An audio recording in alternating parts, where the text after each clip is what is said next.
Ok? Vamos começar com uma oração. Ó Pai, Deus soberano, nós te agradecemos porque estamos aqui reunidos como igreja, como comunidade, para adorar o teu santo nome, para te glorificar, para aprender mais de ti e mais da tua santa palavra, Senhor. Pai, nós te agradecemos porque tivemos uma semana difícil, muitas tarefas, muitos problemas, adversidades, mas o Senhor tem sustentado o teu povo, o Senhor tem nos dado livramento, Pai. Muito obrigado porque o Senhor tem nos guardado. Senhor, nós pedimos ao Senhor perdão dos nossos pecados, que porventura tenhamos cometido contra Ti, Senhor. O Senhor tem sido tão misericordioso para conosco, meu Pai. Por isso nós bendizemos o Teu santo nome. Pedimos ao Senhor que o Senhor possa direcionar, guiar esta aula, guiar este momento de aprendizado, de ensino, de comunhão através do Teu Santo Espírito, meu Pai, para que o nosso único objetivo seja a glória do Teu santo nome. Amém.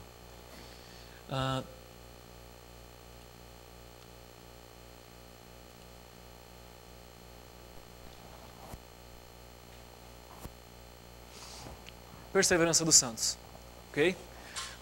O último degrau, o último passo da nossa caminhada em relação à tulipe, né? Em relação aos 5 pontos do calvinismo. Uma breve recapitulação aqui, tá? Vamos recapitular aqui, iniciar recapitulando em mente. As doutrinas que nós estamos estudando, elas têm as suas raízes no movimento religioso do século XVI, conhecido como Reforma Protestante. O movimento ele surgiu dentro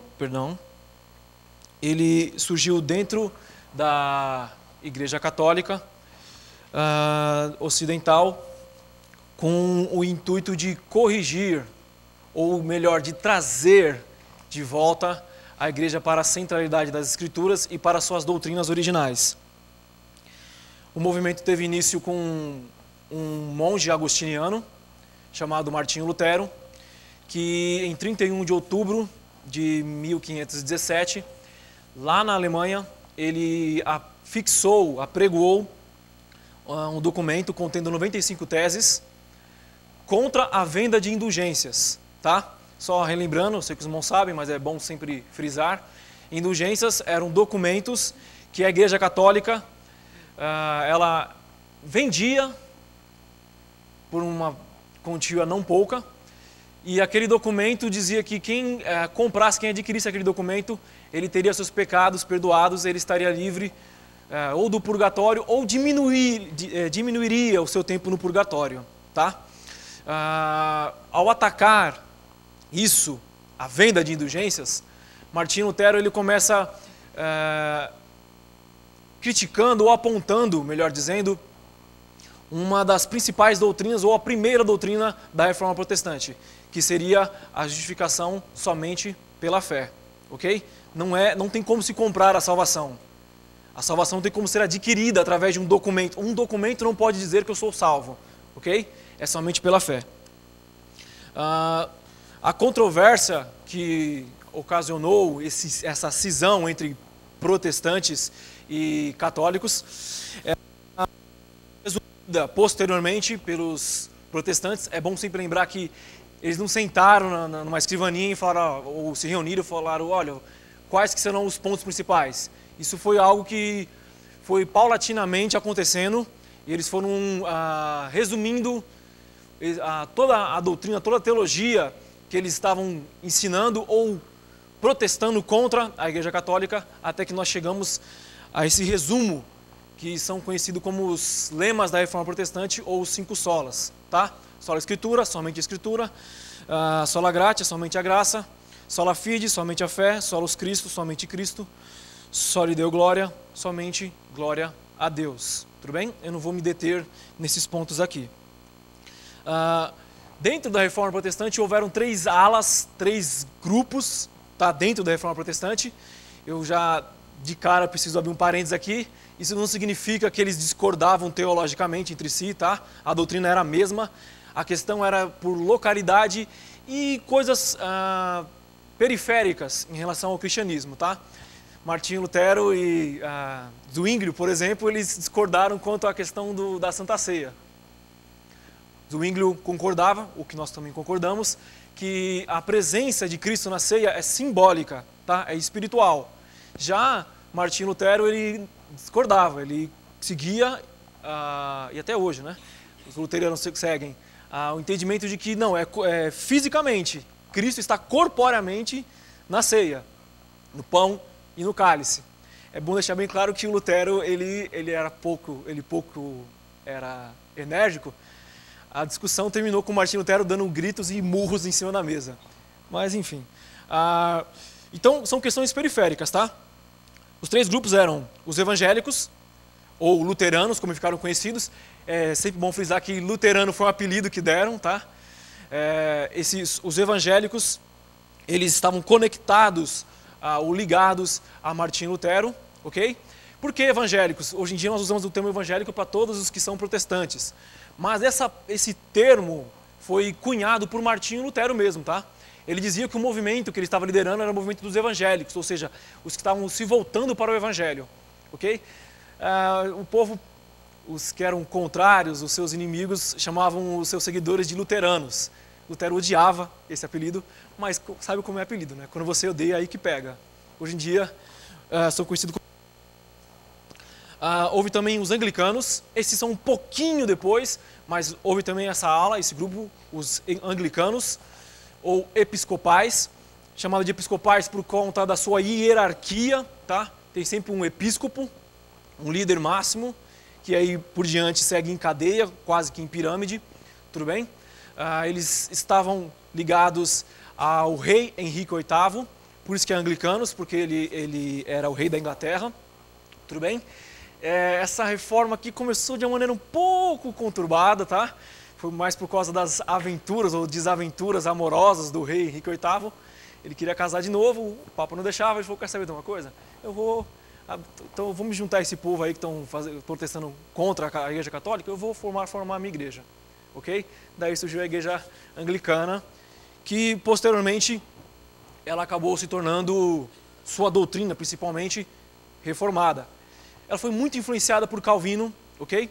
Foi muito influenciada por Martin Bucer, ok? Teologicamente falando.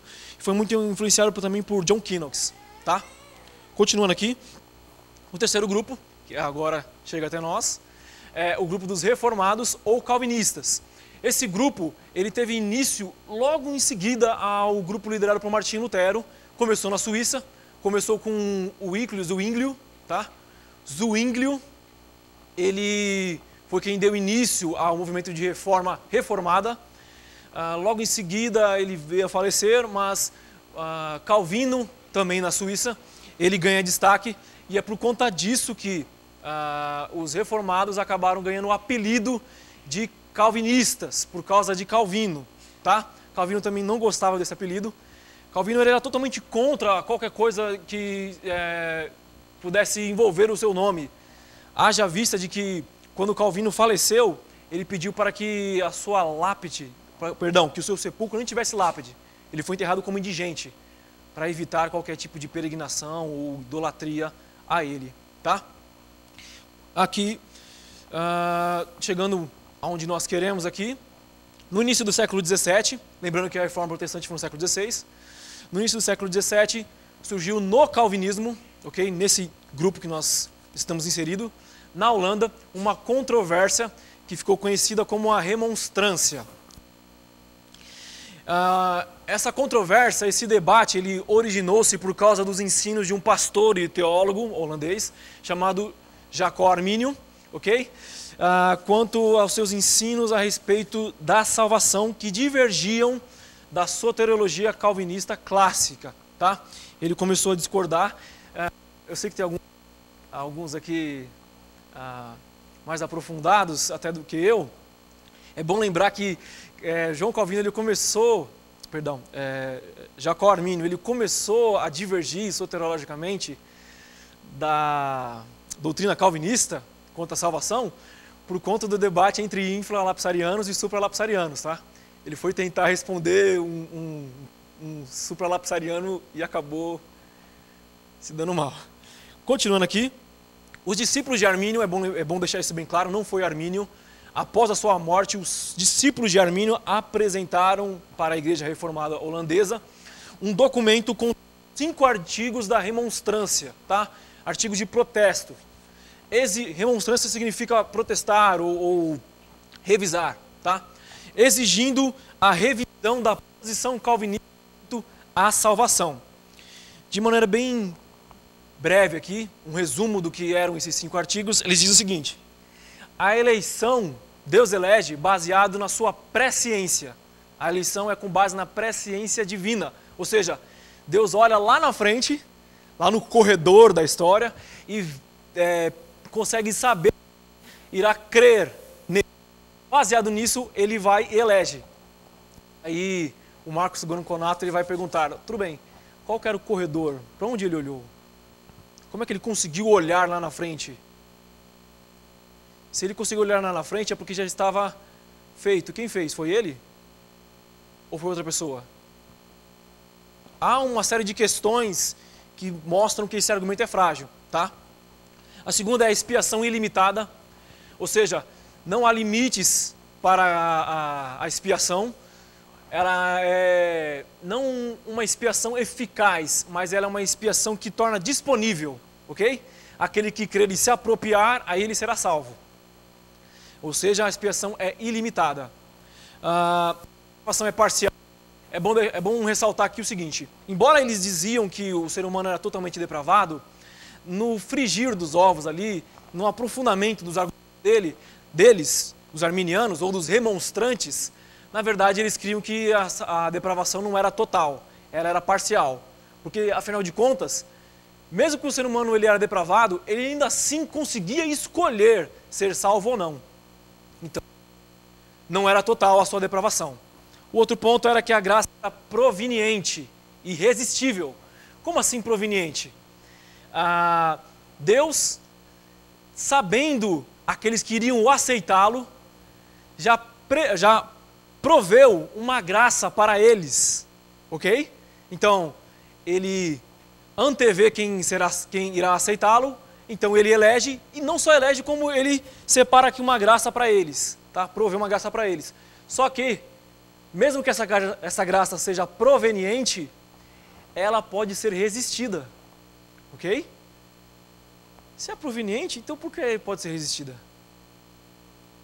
Se ele já provê essa graça para os que iriam aceitá-lo, então como ela pode ser resistida? Mas eles diziam isso, ok? E até hoje. E quinto ponto era que a perseverança necessitava de uma investigação maior. Armínio e os seus primeiros discípulos, eles não tinham muita certeza quanto à perseverança. Eles duvidavam se poderia ou não alguém cair da fé, ok? Esse debate, essa disputa teológica se tornou muito acirrada, ao ponto de que a igreja holandesa, reformada holandesa, ela convocou um sínodo nacional na cidade de Dordrecht, também conhecida de maneira abreviada como Dort, por isso que aí vem o sínodo de Dort. Eles convocaram, a igreja holandesa convocou, entre 1618 e 1619, o sínodo nacional, para resolver essa questão da disputa arminiana, ok? A conclusão, ou melhor, a decisão que o sínodo tomou foi pela rejeição das doutrinas arminianas e reafirmaram, ok, a posição calvinista, a posição reformada quanto à soteriologia. E isso também através de 5 artigos, 5 pontos, que ficaram conhecidos como os cânones de Dort, ou os 5 pontos do calvinismo. É engraçado porque, ou melhor, é até risível. Por quê? Embora seja chamado de 5 pontos do calvinismo, Calvino não tem nada a ver com a história, ok? Quando essa disputa aconteceu, quando o sínodo aconteceu, já fazia mais de 50 anos que Calvino havia morrido, tá? E nem foi na Suíça, foi na Holanda.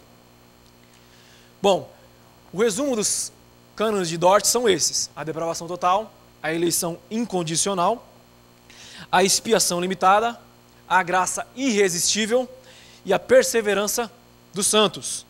Ou na sua forma em inglês, o acróstico TULIP, ok?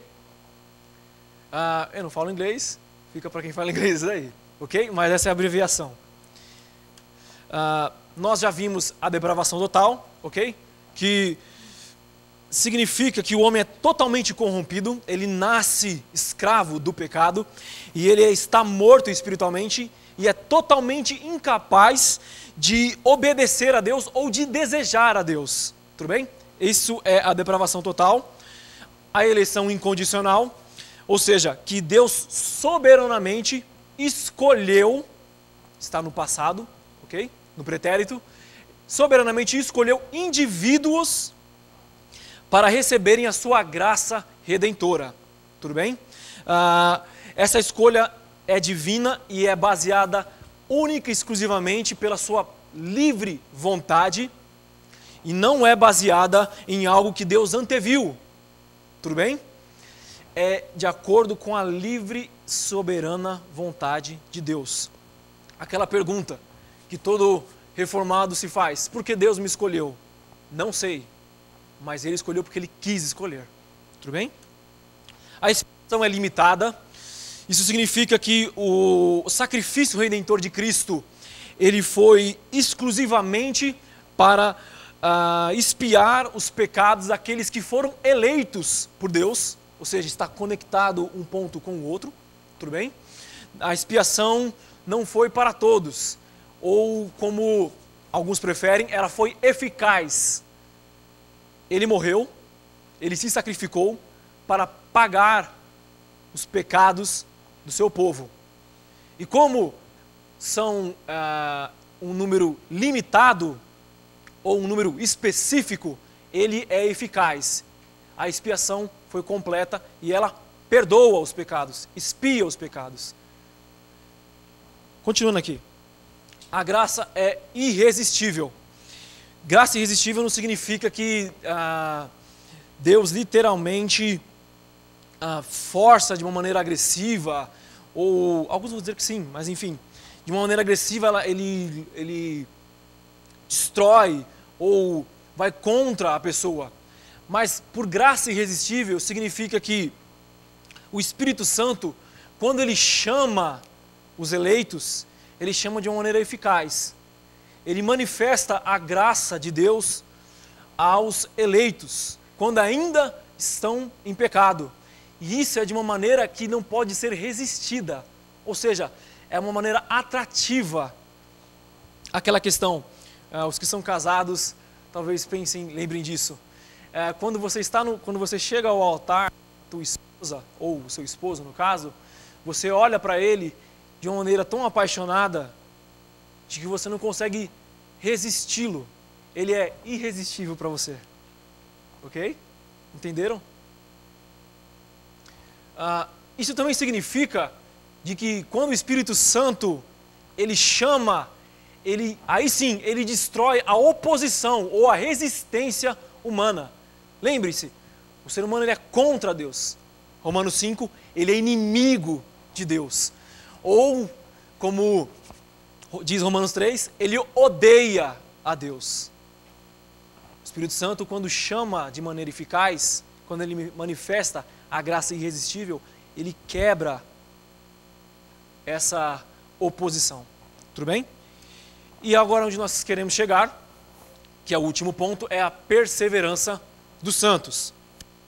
Aí está, de maneira comparada, os 5 pontos do arminianismo e os 5 pontos do calvinismo, lado a lado. O que nós iremos ver é os últimos pontos, tá? De um lado, o calvinismo diz que a perseverança, afirma a perseverança dos santos. Do outro, eles afirmavam de que a perseverança necessitava de uma maior investigação. Anteriormente, eles alteraram esse 5º ponto, ok? Definindo ele como a crença de que o crente ele pode sim perder a sua salvação, tá? Ou seja, de que a perseverança é condicional. Há uma condição aí. Qual é a condição? a vontade humana. Tudo bem? Há aquela brincadeira que alguns calvinistas fazem na internet, aí, na rede social, no Facebook, tá? Aquela brincadeira, bom dia, arminianos. Hoje você acordou salvo? Ou alguns brincam até mais, a flor dos calvinistas é a tulipa, a flor dos arminianos é a margarida. Bem me quer, mal me quer, bem me quer, mal me quer. Será que eu sou salvo hoje? Será que eu não sou salvo? E assim por diante, tá? Uma questão aqui rápida, a perseverança dos santos. A perseverança dos santos significa que aqueles que foram verdadeiramente salvos e tornaram-se participantes da união mística de Cristo. Eu estou usando aqui um argumento de Calvino mesmo, tá? Calvino, ele preferia muito mais falar da união mística de Cristo, a união mística do seu povo com Cristo, do que da predestinação, tá? Ele dava muito mais espaço nos seus escritos para isso, tá? Participantes da união, tornam-se participantes da união mística com Cristo, jamais se apartarão de Cristo, mas perseverarão de maneira frutífera, pois são preservados por Deus. Por isso, a doutrina da perseverança dos santos também é chamada de preservação dos santos. Ou seja, eles perseveram porque Deus os preserva. Microfone? Aqui. Eu não sei ligar.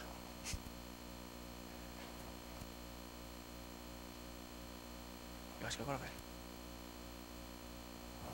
E? Vamos para o texto bíblico. Por favor. E farei com eles uma aliança eterna de não me desviar de fazer-lhes o bem. E porei o meu temor nos seus corações para que nunca se apartem de mim. Percebam o que Deus está dizendo através de Jeremias. É Ele quem fará a aliança será eterna. Nós já vamos falar sobre isso daqui a pouquinho.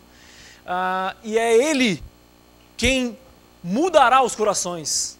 Ok? É Ele que colocará um coração novo no seu povo. E eles não se apartarão dele. Por quê? Percebam que ele conclui dizendo que eles jamais se apartarão. Mas antes ele diz, eu farei aliança, eu que farei com que eles não se desviem de mim, é eu que colocarei um coração novo. Então, porque Deus faz isso, eles perseveram. Ok? Então, novamente, os santos perseveram ou perseverarão, porque Deus os preserva. Tudo bem? Próximo texto. Todo aquele que o Pai me dá, esse virá a mim, e o que vem a mim de modo nenhum lançarei fora. E a vontade de quem me enviou é esta, que nenhum eu perca de todos os que me deu. Pelo contrário, eu ressuscitarei no último dia. Percebam. É Deus quem nos dá a Cristo. Ok? Deus é aquele pai à moda antiga. Quando vai casar a filha, é ele que escolhe o marido e entrega. Lembra que nós somos noiva de Cristo? Ok? Deus é aquele pai à moda antiga. É ele que faz o casamento. É ele que faz todo o acordo nupcial. Ok? Ele nos dá a Cristo e nós vamos até Cristo. E quando nós vamos a Cristo, Ele não nos lança fora. Eis a pergunta. Se Cristo diz que nos lança fora, então como poderemos dizer que um crente ou um cristão pode cair da graça? Pode se apartar de Cristo, se apartar da fé. Uma coisa é, nós dizemos que nós podemos lançar Cristo fora. E é verdade. Se a salvação ficasse por nossa conta e risco, ficasse sobre as nossas mãos, a nossa responsabilidade, nós com certeza lançaríamos fora Cristo. Mas por conta que é Deus que nos dá a Cristo, ou seja, nós somos propriedade de Cristo, porque Deus nos deu a Ele, e porque nós vamos até Ele, é Ele quem nos lança fora. Em outras palavras, Ele poderia muito bem dizer, eu não quero. Eu não quero. Mas Ele quer. E por que Ele quer? Porque foi o Pai que deu. E porque foi o Pai que deu, Ele quer. E porque Ele quer, Ele não lança fora. Tudo bem? E outra, Ele diz que isso é vontade de Deus. Pergunta é, se é vontade de Deus que todos aqueles que se convertem a Cristo não se percam, se alguém se perde, logo, então a vontade de Deus pode ser frustrada? Entendam? Entendem? Se Cristo diz que essa é a vontade de Deus, que nenhum de nós se perca, se alguém se perde ou pode perder-se, então logo nós podemos chegar à conclusão de que a vontade de Deus pode ser frustrada. Ou seja, Deus não é um Deus todo-poderoso. Percebe como, se se aprofundar, a gente vai começar a ter que derrubar todos os atributos de Deus? Então Ele não é um Deus perfeito, porque a sua vontade não é perfeita. Ok? Então, Ele não é um Deus onisciente, porque Ele tem vontade de uma coisa que depois muda.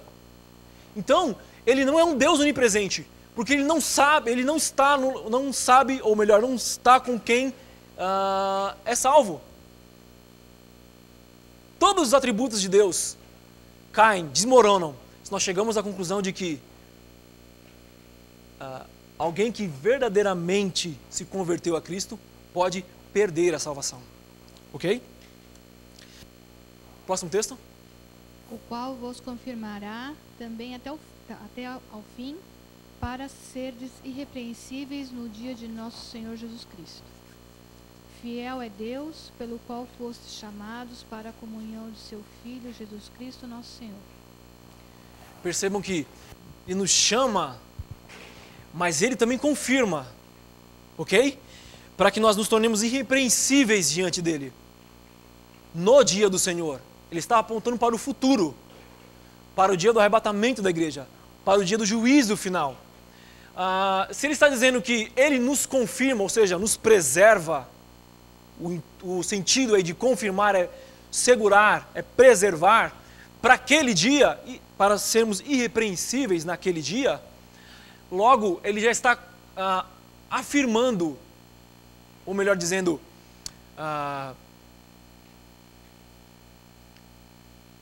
deixando bem claro, solidificando, me foge aqui a palavra correta, que talvez seria, mas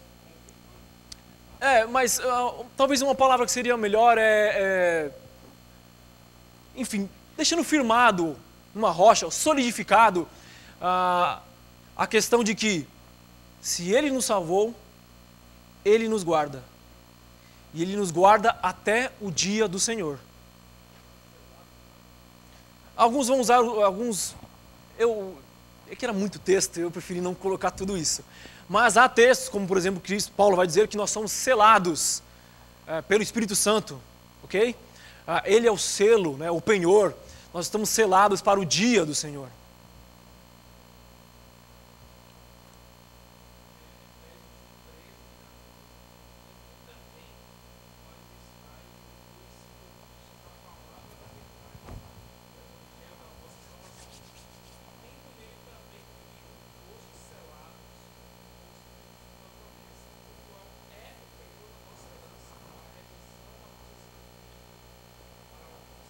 Amém. Ele ainda diz mais, fiel é Deus, pelo qual foste chamados. Percebam, nós somos chamados por Deus, e Deus é fiel.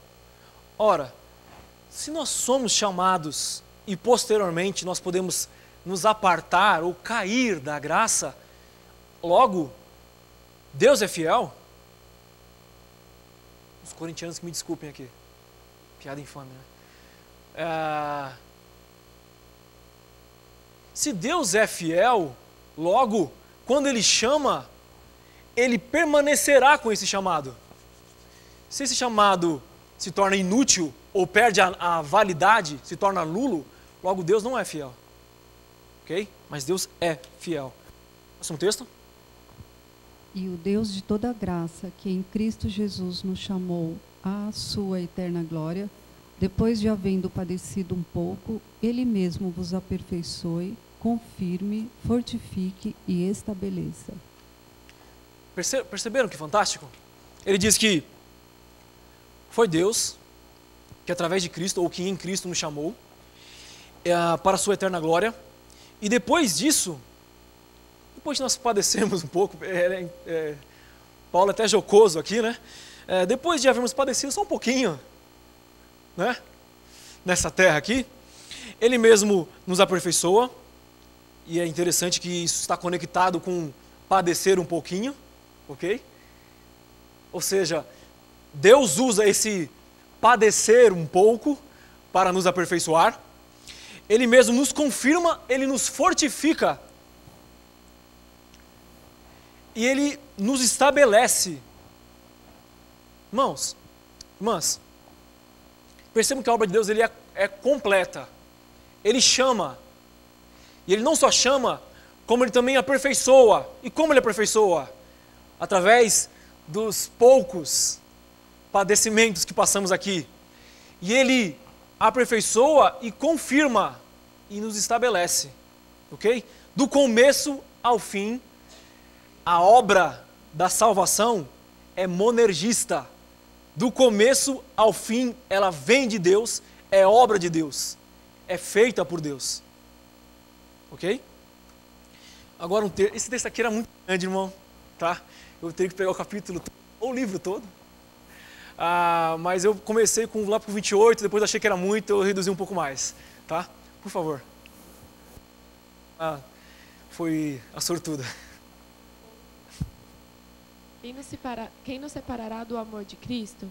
A tribulação, ou a angústia, ou a perseguição, ou a fome, ou a nudez, ou o perigo, ou a espada? Como está escrito, por amor de ti somos entregues à morte todo dia. Somos reputados como ovelhas para o matadouro. Mas em todas essas coisas somos mais que vencedores, por aquele que nos amou. Paulo, ele faz uma pergunta retórica aqui. Uma pergunta que os romanos, a igreja de Roma, já sabia qual era a resposta. Ele diz, quem vai nos separar do amor de Cristo? Ou seja, ele já faz a pergunta sabendo a resposta. Nada. E ele ainda corrobora com a sua pergunta, dizendo algo, ou falando de algumas coisas que os romanos, a igreja de Roma, sabia muito bem. Porque eles estavam passando por isso. Ele usa os acontecimentos, o cotidiano deles, dos romanos, para mostrar que aquilo não iria separá-los de Cristo Jesus.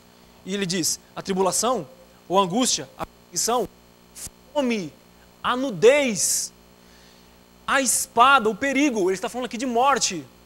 Naquele período, já começava a perseguição à igreja pelo Império Romano, ok? Já havia um início ali. Ele está dizendo, vocês estão passando por isso, vocês estão sendo mortos à espada, mas isso não está separando vocês de Cristo. Muitos estão passando fome. Deixa eu dizer algo aqui. No período da perseguição da igreja, que durou a metade do primeiro século e os 3 séculos seguintes da igreja, ser cristão era motivo de chacota, era motivo de vergonha, e era motivo, muitas vezes, de perder o emprego, de fechar negócios, de ser excluído da sociedade, porque aquilo, ele é cristão, eu não vou comprar dele. Ele se tornou cristão, ele não pode mais ser meu empregado. Parece loucura, ou parece às vezes até exagerado, mas isso acontece hoje, no Oriente Médio, por exemplo, ok? Cristãos perdem as suas casas, simplesmente porque se tornaram cristãos, ok? São expulsos de casa, são arrancados, muitas vezes, pelos familiares, ou pelos vizinhos, ou por pessoas que eles nunca viram, ok? Não foi há 2 anos atrás que na Nigéria, se eu não me engano, invadiram invadiram casas de cristãos, expulsando, arrancando eles, jogando na praça pública para queimar eles vivos. Os que sobraram, os que conseguiram escapar, foram para a casa do pastor. Queimaram a casa com o pastor e quem sobrou, quem estava lá dentro. Ok? Então percebam, ele diz que ele usa argumentos que eles conheciam muito bem, porque eles estavam passando por isso. Ok? Fome, desemprego, nudez, espada, tribulação, angústia. Ele continua dizendo que, e olha só o que ele diz, como está escrito, por amor de ti, somos entregues à morte todos os dias, como ovelhas preparadas para o matadouro. Ok? Prosseguindo aqui. Porque estou certo de que nem a morte, nem a vida, nem os anjos, nem os principados, nem as potestades, nem o presente, nem o porvir, nem a altura, nem a profundidade, nem alguma outra criatura nos poderá separar do amor de Deus, que está em Cristo Jesus, nosso Senhor. Ele começa o argumento dizendo, quem pode nos separar do amor de Cristo? E ele dá vários exemplos. E ele continua aqui. Mesmo morte, mesmo a vida, anjos, principados aqui, ele está se referindo a demônios, tá? Potestades, nem o presente, nem o porvir, ou seja, nem o futuro. Nós não sabemos o que nos acontecerá no porvir, mas nem isso nos separará do amor de Cristo, ok? E outra, novamente, ele não está dizendo que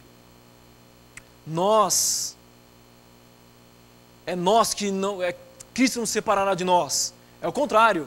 É nós que não nos separaremos de Cristo. Por quê? E ele conclui. Por causa do amor de Deus. É porque Deus ama o seu povo que ele não permite que o seu povo seja separado de Cristo. Mesmo com todas as tribulações que ele possa passar. Mesmo com a morte. Mesmo com a perseguição. Mesmo que o futuro incerto, mesmo assim, por causa do seu amor, ele não permite que nós sejamos separados de Cristo. A conclusão que nós chegamos é que não se pode perder a salvação.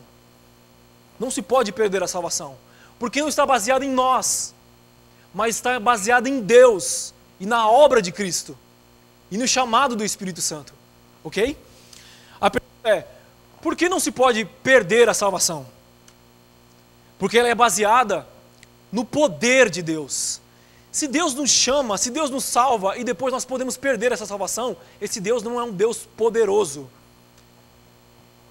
Microfone? Judas 24. Ora, aquele que é poderoso para vos guardar de tropeçar e apresentar-vos irrepreensíveis com alegria perante a sua glória. Ok? Deus, ele é poderoso para nos preservar, para nos apresentar diante de si mesmo e para nos guardar dos tropeços. João 10. E dou-lhes a vida eterna, e nunca hão de perecer, e ninguém as arrebatará da minha mão. Meu Pai, que nas deu, é maior do que todos, e ninguém pode arrebatá-las da mão de meu Pai.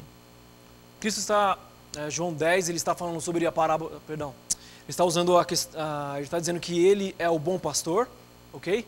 E que o seu povo, a igreja, são as suas ovelhas, eles ouvem a sua voz e o seguem, ele conhece as suas ovelhas conhecem ele, tá? E ele diz o seguinte, eu dou para elas a vida eterna. Novamente a questão da eternidade aqui. E ele diz que elas nunca vão perecer, nunca vão se perder, nunca vão deteriorar. Por quê? Porque ninguém pode arrancar elas das mãos dele mesmo. E por quê? Porque foi o Pai que deu, novamente ele usando o argumento de que nós somos dados a Cristo através do Pai, ou melhor dizendo, o Pai nos dá para ele, porque é o Pai que nos deu, e ele é maior do que todos, ou seja, Deus está acima de tudo, ele não consegue olhar para cima e ver nada ou alguém além dele, acima dele. Paul Washer vai dizer o seguinte, de que, e outros teólogos também, de que Deus é tão santo, tão perfeito, tão inacessível, de que não faz diferença entre o mais inferior dos vermes, quanto o mais glorioso ou o mais poderoso dos anjos. Ambos estão igualmente distantes da perfeição divina. Deus não pode ser alcançado. Deus é todo poderoso. Nada está acima dele. Porque nada está acima dele, nada tem mais poder do que ele. A pergunta que nós nos fazemos é, se nada ou ninguém tem poder maior do que Deus, quando ele toma alguém para si, quem pode arrancá-lo das suas mãos? Por que não se pode perder a salvação? Porque é baseada no poder de Deus e porque é baseada no mérito de Cristo. Não é nos meus próprios méritos. Lembra de Efésios 2? 2, 8 e 9? E o 10 também. Não está baseado nas minhas próprias obras, nos meus próprios méritos, mas sim na obra de Cristo, na perfeição da sua expiação. 1 Pedro 2, 24. Levando ele mesmo em seu corpo os nossos pecados sobre o madeiro, para que, mortos para os pecados, pudéssemos viver para a justiça, e pelas suas feridas fostes sarados. Ok? Nós fomos perdoados os nossos pecados por causa de Cristo, porque através do seu corpo no madeiro, ele nos trouxe a salvação, ou o perdão dos pecados. Uma questão aqui. João 3,16 e a incoerência arminiana.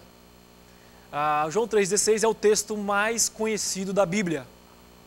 É o texto mais citado biblicamente. Inclusive por arminianos. E eles usam esse próprio argumento para dizer, olha, está vendo? Deus quer salvar a todos, porque Ele amou o mundo todo. Mas há uma questão aí de incoerência.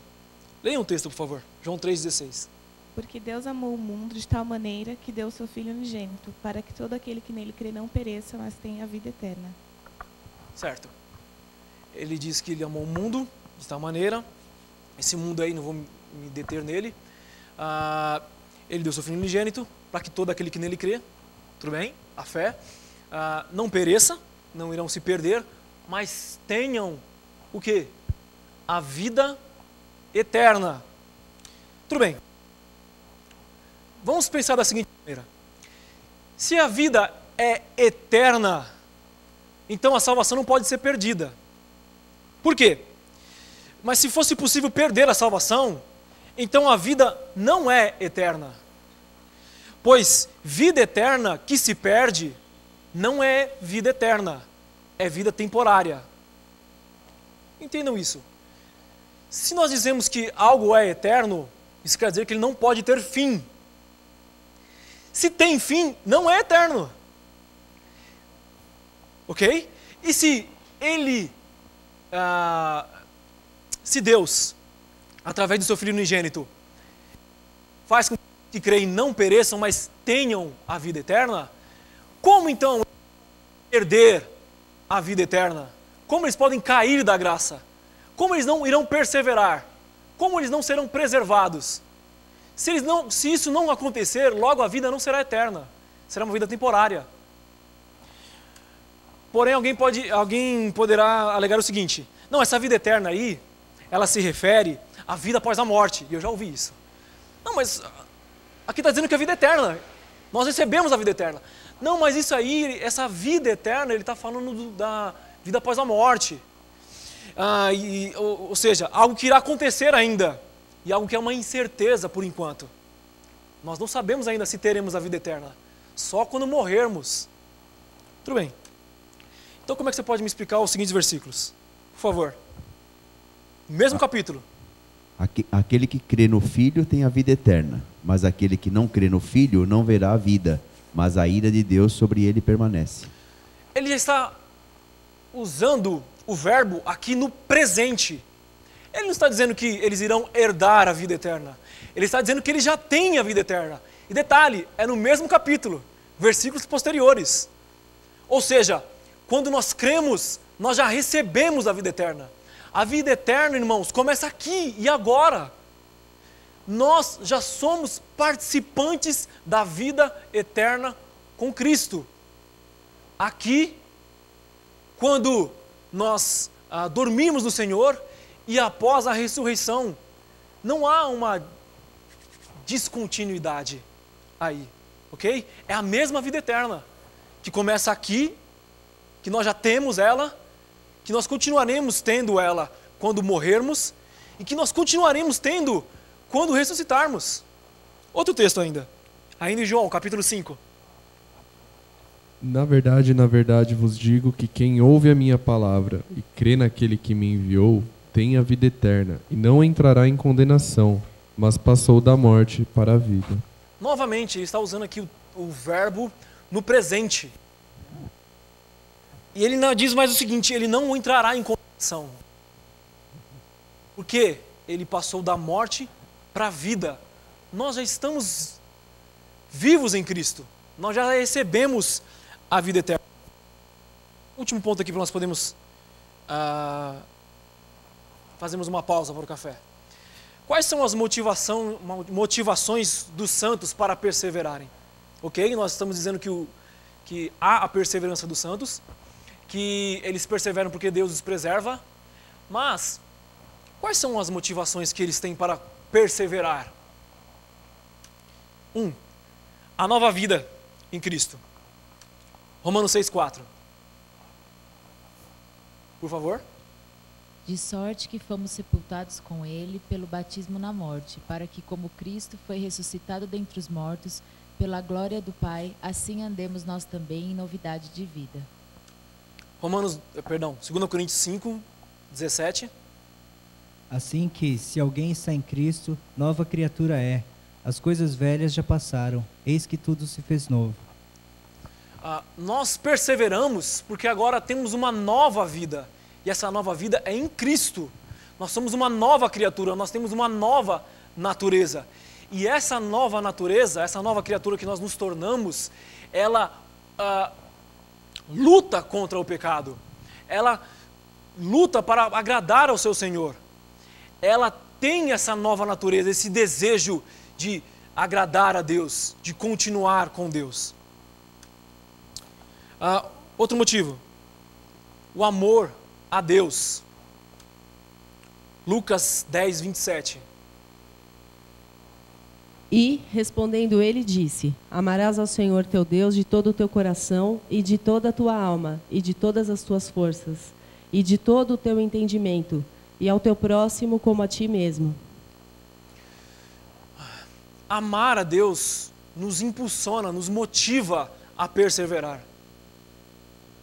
Não é como alguns locais aí, que nossas motivações para continuarmos na igreja ou continuarmos em Cristo é algo material.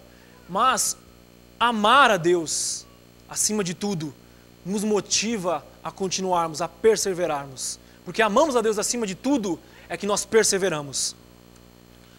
Outro ponto, as advertências. Como assim?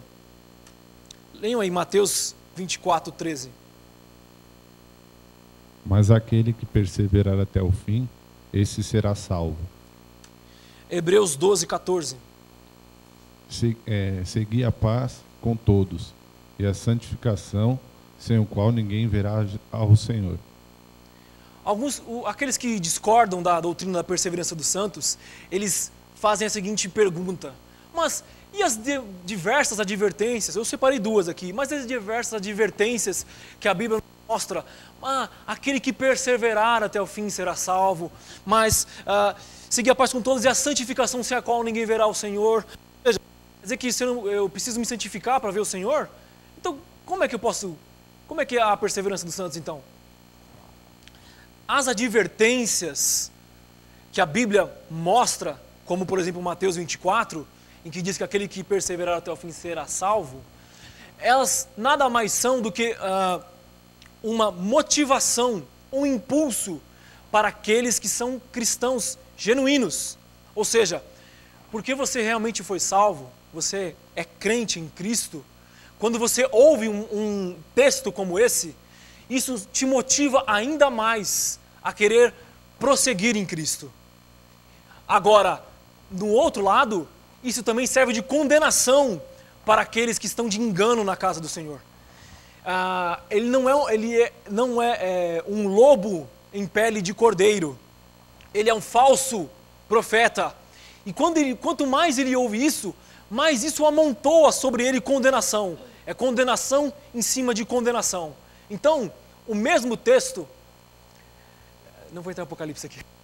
O mesmo texto de Mateus 24, para os que são eleitos, isso é um incentivo maior para ele continuar na fé. Para aqueles que são falsos profetas, estão agindo de engano dentro da igreja, isso é motivo de maior condenação. Ok? E por último, a salvação. Irmão, a salvação é motivo suficiente para nós queremos prosseguir, perseverar em Cristo.